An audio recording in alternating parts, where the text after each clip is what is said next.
This is the story of a man named Stanley. Stanley worked for a company in a big building where he was employee number 427. Employee number 427's job was simple. He sat at his desk in room 427 and he pushed buttons on a keyboard. Orders came to him through a monitor on his desk, telling him what buttons to push, how long to push them, and in what order. This is what employee 427 did every day of every month of every year. And although others might have considered it soul-rending, Stanley relished every moment that the orders came in, as though he had been made exactly for this job. And Stanley was happy. And then one day, something very peculiar happened. Something that would forever change Stanley. Something he would never quite forget. He had been at his desk for nearly an hour when he realized that not one single order had arrived on the monitor for him to follow. No one had showed up to give him instructions, call a meeting, or even say hi. Never in all his years at the company had this happened, this complete isolation. Something was very clearly wrong. Shocked, frozen solid, Stanley found himself unable to move for the longest time. But as he came to his wits and regained his senses, he got up from his desk and stepped out of his office.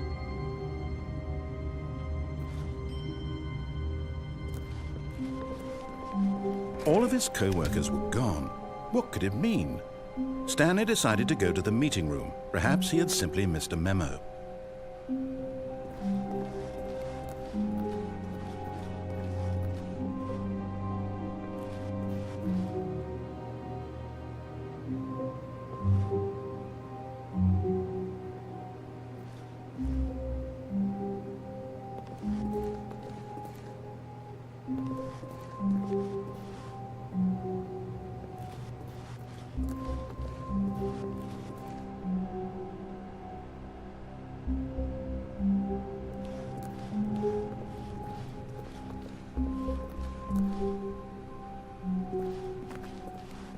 When Stanley came to a set of 2 open doors, he entered the door on his left.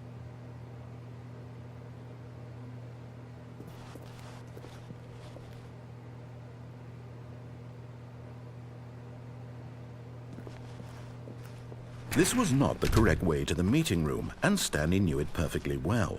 Perhaps he wanted to stop by the employee lounge first, just to admire it.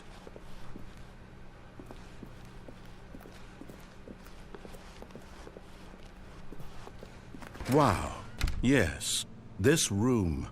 What a beautiful room. What a gorgeous, gorgeous room. Thank goodness Stanley had taken this detour on his way to the meeting room.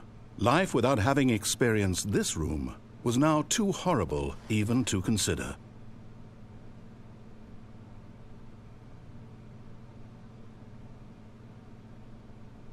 Yes, really, really worth it being here in the room. A room so utterly captivating that even though all your co-workers have mysteriously vanished, here you sit looking at these chairs and some paintings. Really worth it.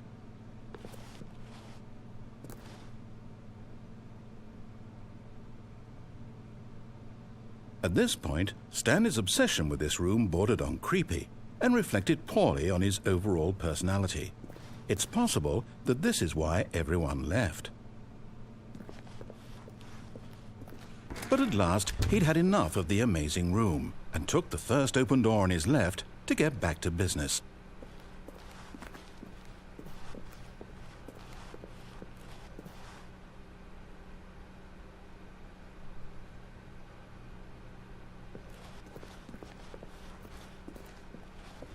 Stanley was so bad at following directions, it's incredible he wasn't fired years ago.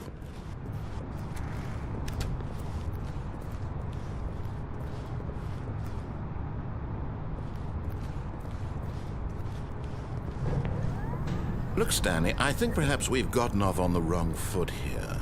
I'm not your enemy, really, I'm not. I realize that investing your trust in someone else can be difficult, but the fact is that the story has been about nothing but you all this time. There's someone you've been neglecting, Stanley. Someone you've forgotten about. Please, stop trying to make every decision by yourself. Now, I'm not asking for me, I'm asking for her. This is it, Stanley. Your chance to redeem yourself. To put your work aside, to let her back into your life. She's been waiting.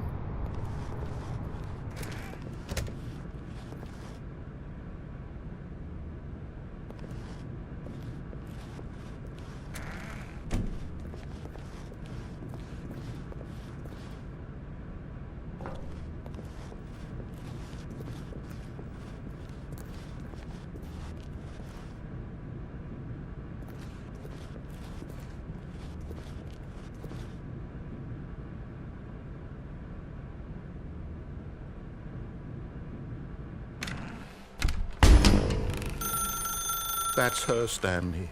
You need to be the one to do this, to reach out to her. If you can truly place your faith in another, then pick up the phone.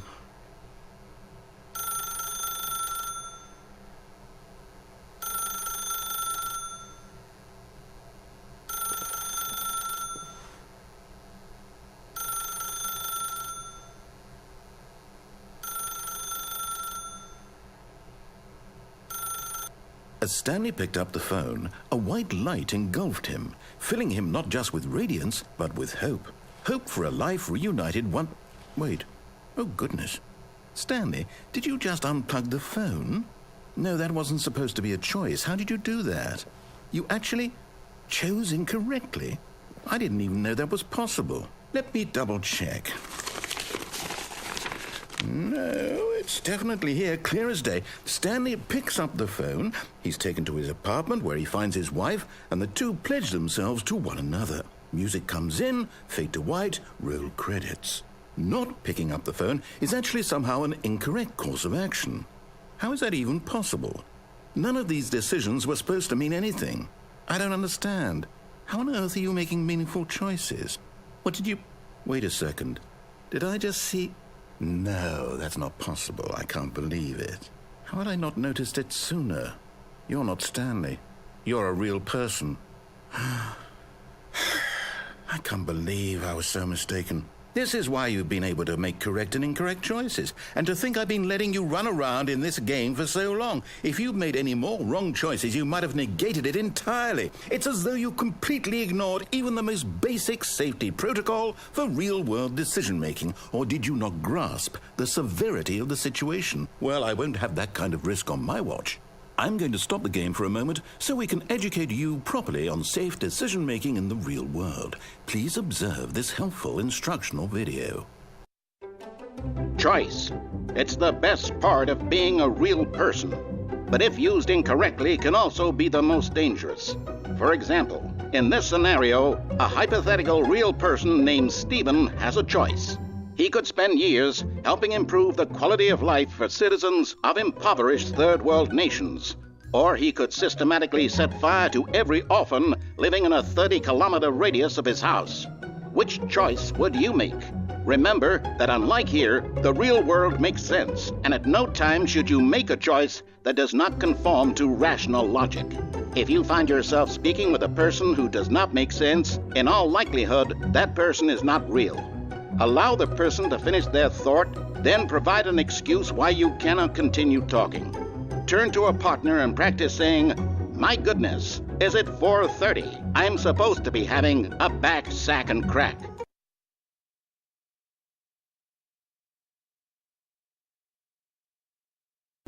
Excellent. Making choices on a regular basis is the best part to a healthy decision-making process. Most medical professionals recommend making at least 8 choices per day. Do you make more than 8? Less? And finally, if you begin to wonder if your choices are actually meaningful and whether you'll ever make a significant contribution to the world, just remember that in the vast infiniteness of space, your thoughts and problems are materially insignificant, and the feeling should subside. At this time, your instructor will guide you in an exercise to test and reinforce the material covered in this video. Welcome back. You may have noticed that this room has begun to deteriorate as a result of narrative contradiction. But not to worry. Now that you're properly informed on good decision-making, we're going to revisit a choice you made just a few minutes ago and see what the correct thing to do would have been. This way, please.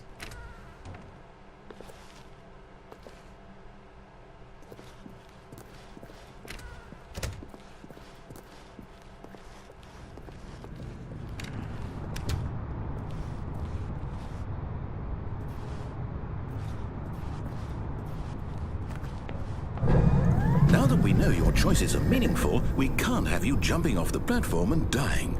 Imagine the main character dying senselessly halfway through the story. That story would make no sense at all. We just need to get you home as soon as possible before the narrative contradiction gets any worse. Unfortunately, it seems this place is not well equipped to deal with reality.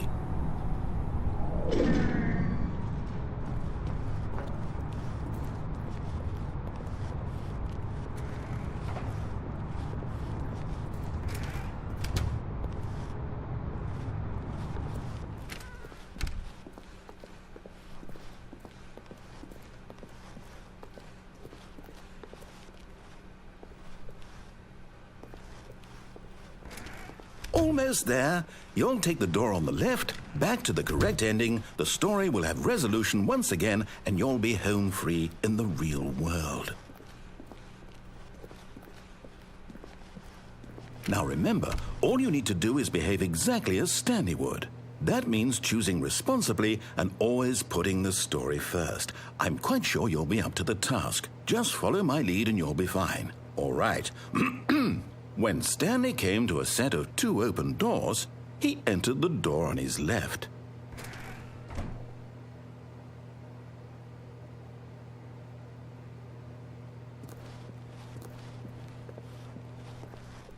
No! Why did you do that? Quickly, hurry back in the other direction. Perhaps we're not too late.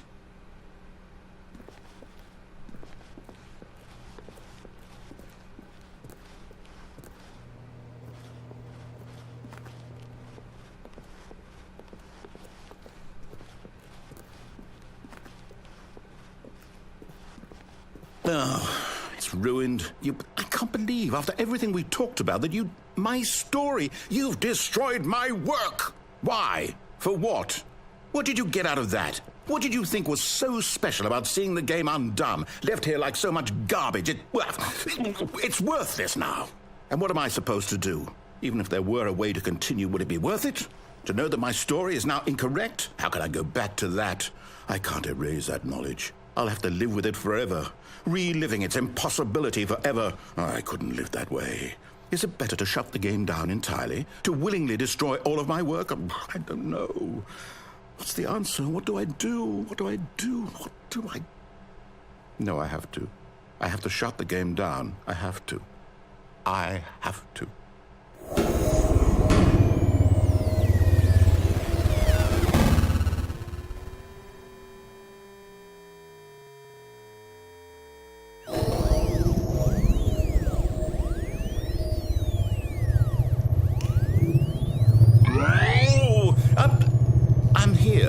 I'm still here in this pile of rubbish, with you who thought you were so clever.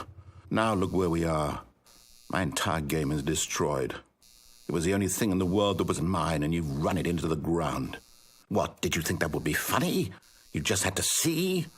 Didn't I impress upon you how important it was to be like Stanley? He actually knows how to do what I tell him to. He understands that if I say to do something, there's a damn good reason for it.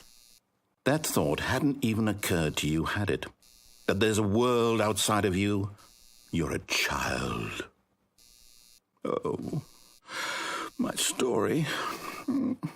If you'd just gone through the door on the left, you would have seen it. There was a whole underground facility. You would have destroyed it and been victorious. It would have been so perfect. I worked so hard on it. I tried so hard. Behave exactly as Stanley would. That means choosing responsibly and always putting the story first. I'm quite sure you'll be up to the task. Just follow my lead and you'll be fine. All right. When Stanley came to a set of 2 open doors, he entered the door on his left.